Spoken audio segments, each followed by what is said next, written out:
I never thought I'd be the woman who would sit here, alone in this cafe, nursing a cold cup of coffee and reflecting on how I destroyed the best thing that ever happened to me. But here I am, haunted by the choices I made, replaying the events in my mind like a broken record. My name is Sarah, and I've spent the last year living with a regret so heavy that it feels like it's crushing my soul. 7 years ago, I married David, a man who loved me in ways I never thought possible. He was kind, gentle, and devoted everything you could ever want in a partner. We were happy, or so I thought. But somewhere along the way, I lost sight of that happiness. Our life became routine: work, home, sleep, repeat. The spark between us dulled, buried under the weight of everyday life. And that's when I met him, Jason, a colleague at work who was everything David wasn't in that moment.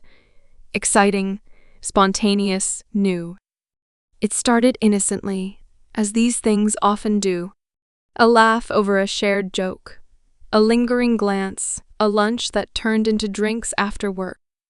I told myself it was nothing, just a harmless friendship. But deep down, I knew what was happening. I let myself be swept away by the thrill of something different, something that made me feel alive again. And before I knew it, I was lying to David, sneaking around, betraying the vows I had sworn to uphold. The affair was intoxicating, but also fleeting. It wasn't long before the guilt set in, gnawing at me every time I looked at David. He had no idea, still treating me with the same love and affection he always had.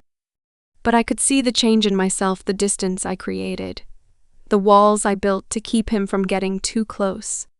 I didn't realize how much I had hurt him until it was too late. One night, David found out. I had left my phone unattended, and a message from Jason flashed on the screen. I'll never forget the look on David's face as he read it, the pain in his eyes that cut through me like a knife. He didn't yell or scream. He simply asked, "Why?"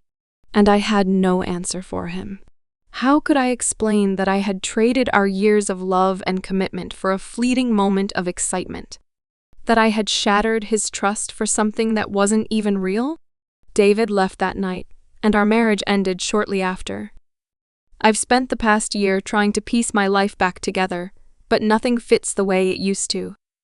The house we bought together is now just a hollow shell of memories. The friends we shared have drifted away, unsure how to navigate the rift between us. And Jason? He was gone as quickly as he came, leaving me to face the wreckage alone. Every day, I wake up with the weight of what I've done pressing down on me.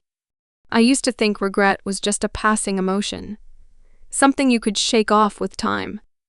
But now I know it's a wound that never fully heals, a reminder of the person I became when I wasn't strong enough to be who I should have been. If I could go back, if I could undo it all, I would.